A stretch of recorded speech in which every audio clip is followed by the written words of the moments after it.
Mitra-mitra, sahabat-sahabat agro dimanapun Anda berada, kali ini tim NASA berada di Yogyakarta untuk meliput tentang microgreen, ya, microgreen yang sekarang lagi viral di beberapa tempat dan banyak peminatnya. Baik, kita bersama saya ada Mbak Ida, ya, yang selaku pengelola di sini. Boleh diceritakan dulu, Mbak, Mbak, tempatnya ini di mana? Lokasinya? Jadi ini lokasinya ada di Jalan Kaliurang, KM 19, Pakem, Sleman, Yogyakarta. Ya, di sini kita sedang melihat microgreen dan melihat teknisnya, dan nanti kita akan cerita tentang yang lain-lainnya. Nah, mungkin bisa diceritakan, Mbak, bagaimana pembuatan microgreen ini? Ya, jadi microgreen ini sebenarnya tidak jauh berbeda ya dengan tanaman hidroponik. Bedanya adalah microgreen ini dipanen di usia antara 7 sampai 14 hari. Gitu. Jadi masih mikro ya, makanya itu disebut microgreen gitu. Nah, ini untuk budidaya sendiri sama. Yang pertama ada tahap penyemaian, ada tahap persemaian. Itu kita menggunakan media hidroponik yaitu rock wool. Kita menggunakan rock wool. Nah, seperti ini rock woolnya. Ya. Kita menggunakan rock wool yang akan dibasahi terlebih dahulu sebelum dilakukan penyemaian. Nah, untuk pembahasannya sendiri kita menggunakan campuran air dan PPT harmonik dengan dosis 2 ml per liter. Gitu. Kemudian nanti dibasahi rock woolnya hingga jenuh. Nah, kemudian setelah itu kita semai. Kita semai benihnya itu menyebar di permukaan rock wool. Oke, disebar ya, begitu. Secukupnya sampai menutupi seluruh permukaan. Nah, kemudian setelah itu kita simpan di tempat gelap selama 2 malam. Tujuannya untuk merangsang proses perkecambahan. Kemudian setelah 2 malam kita keluarkan di rak sebelah sini. Nah, itu sekitar 2 hari. 2 hari supaya dia muncul daun, muncul akar. Kemudian baru kita pindahkan ke meja ini gitu. Nah, stepnya sampai panen di hari ke-7. 7 hari setelah semai itu udah bisa panen.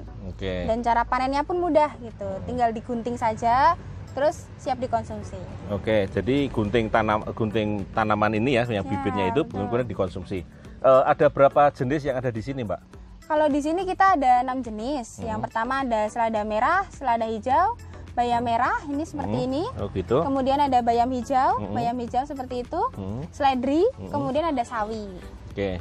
Kemudian tadi kan pakainya rock wool ini adalah hormonik ya di awal ya. Nah, kemudian untuk perawatannya pakainya apa, Mbak? Untuk perawatannya kita pakai POC NASA.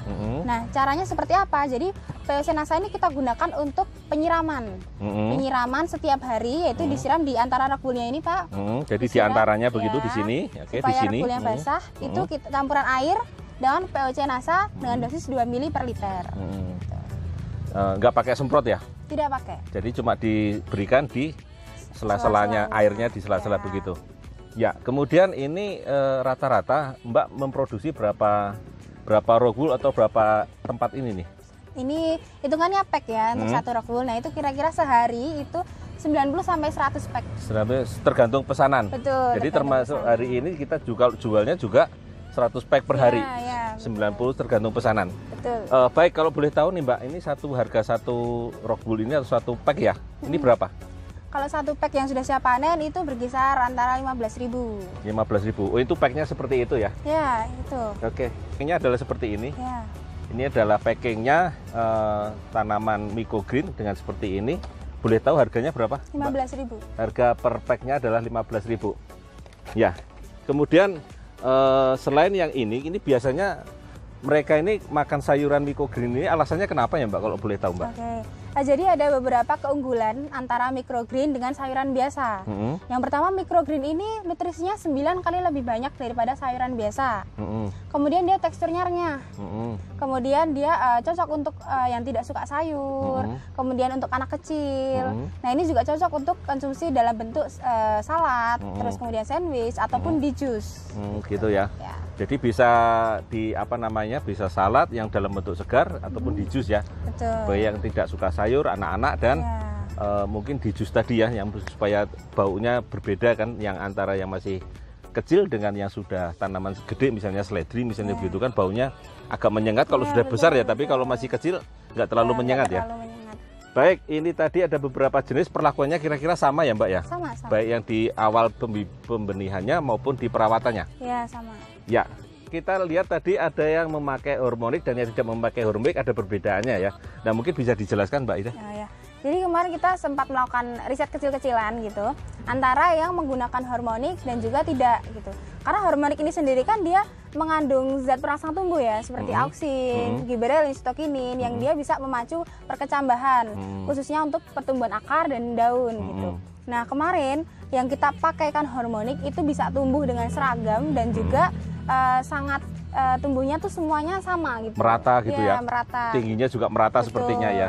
Itu berapa hari Mbak umurnya? Kalau itu 2-3 hari. 2-3 hari sudah ada perbedaan. Gitu. Tanaman yang dipakai? Tanaman yang dipakai bayam merah dan juga ada tadi bayam hijau. Bayam merah dan bayam hijau. Ya. Oke.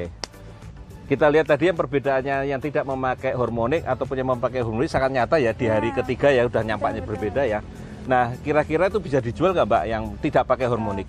Oke, kalau untuk yang tidak pakai hormonik kan pertumbuhannya itu tidak seragam ya, tidak seragam dan banyak benih-benih yang tidak tumbuh bahkan gitu. Jadi jarang-jarang, tidak padat seperti ini. Oh gitu. Tidak rapat seperti ini. Nah, itu nanti tidak bisa dijual lagi. Jadi harus kita eliminasi dan ya itu nanti ganti yang baru ya. Ganti yang baru. Jadi kita akan rugi kalau dijual kurang lebih ya 15.000 lah kira-kira kalau satu paket ini, satu rockwool ini ya, satu pack itu. Baik, kemudian kalau dalam satu skala produksi ini mungkin dari 100 ini kira-kira kalau ada yang rusak kira-kira berapa rockwool atau berapa pack yang rusak Mbak kira-kira? Jadi kalau misalnya untuk semaian kita 15 pack, itu kira-kira ada 2 pack yang tidak bisa kita jual gitu. Jadi sekitar 13/15 ya. 3/15, jadi dari 15 pack yang kemungkinan gagal kalau kita pakai NASA adalah 3 pack, jadi 3/15. Kalau kita tidak menggunakan teknologi NASA ini ya, maka kemungkinan besar produk-produk yang tidak digunakan tadi pada tanaman mikro ini, maka kemungkinan besar akan gagal ataupun tidak bisa dijual karena tidak merata dan ukurannya terlalu kecil. Kita tanya kepada Mbak Ida, Mbak Ida mungkin ada saran ataupun pesan kepada teman-teman yang barangkali berminat untuk bermain di microgreen ini, silakan Mbak Ida. Baik, microgreen ini sangat mudah ya bagi ibu-ibu yang tidak punya lahan luas. Ini bisa dibudidayakan dengan mudah dan kemudian panennya mudah, manfaatnya besar gitu. Pasarnya juga besar ya? Iya betul. Nah, terlebih lagi ketika kita menggunakan PPT hormonik dan POC NASA, itu pertumbuhan akan sangat baik, seragam dan juga nanti terasa manfaatnya. Jadi menjamin untuk pasarnya hasilnya juga lebih bagus ya kira-kira gitu betul. Ya. Baik, terima kasih Mbak Ida. Baik mitra-mitra, sahabat-sahabat agro dimanapun Anda berada, demikian tadi bincang-bincang kita dengan Mbak Ida selaku pengelola microgreen yang ada di sini ya. Dengan Adi Nugroho dan kameramen Pak Dimas melaporkan dari Yogyakarta. Terima kasih dan semangat pagi. Semangat pagi.